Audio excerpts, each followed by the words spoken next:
Merci de nous recevoir ici pour nous parler de la pistache, mais on est où exactement ici? On est sur le plateau de Valensole, au cœur des Alpes de Provence, sur un terroir exceptionnel où des agriculteurs partenaires ont commencé à diversifier leur culture avec des pistachers. Qu'est-ce que c'est la pistache exactement? Alors le pistachier, c'est un arbre qui est originaire d'Asie centrale. Il est cultivé par les hommes depuis 3000 ans dans ces contrées-là. Il est venu avec les Grecs, les Romains et les Arabes, surtout le pourtour méditerranéen. Nous, en Provence, on en a eu jusqu'au 19e. Olivier Bossan, vous êtes président de Pistache en Provence.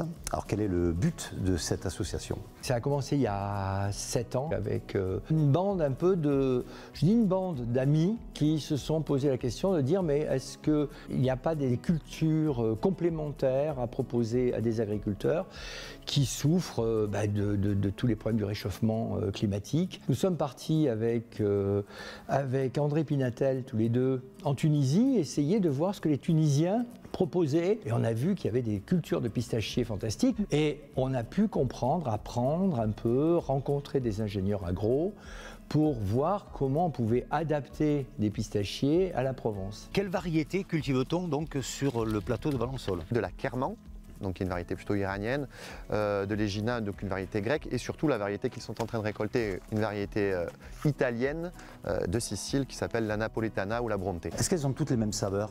Alors non, chaque pistache a une saveur différente, c'est ça qui est fantastique. Est-ce que ici, elle a la saveur de son terroir?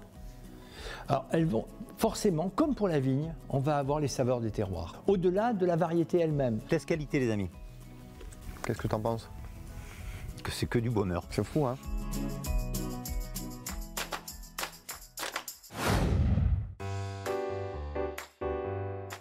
La maison de la pistache ici à Valensole, présentez-nous ce bel endroit. J'ai voulu faire un lieu pédagogique, expliquer aux gens d'où vient cette culture. Ici, on a une collection variétale de 25 pistachiers différents. Il y a tout ce qui est autour de la pistache. On fabrique des pestos, des pâtes à tartiner. Olivier, est-ce que vous aimez la glace à la pistache?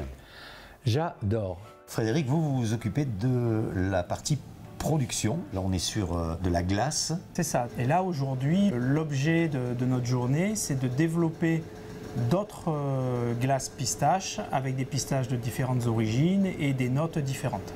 Alors, comment on fabrique de la glace à la pistache? La première chose, c'est d'avoir une bonne base laitière. Nous avons du lait qui est récolté à 25 km autour de Tallard, fourni par une laiterie qui nous prépare un prémix pour la glace. De la bonne pistache, forcément. De la bonne pistache, ça aujourd'hui, on sait faire. Comment ça se fabrique? Déjà, dans un premier temps, on fait une maturation de notre pistache, alors qui peut être en éclat, en poudre, en pâte, mélangé avec notre prémix de glace, donc lait, crème, sucre et un agent pour l'épaississant qui est naturel chez nous, qui est du Caragénane. Ensuite, on va pasteuriser ce mélange et ensuite on passe à la turbineuse. D'accord. On fabrique notre glace, voilà. Et puis c'est prêt après. Et puis après c'est prêt, on peut déguster. Après on déguste. Exactement. Bon.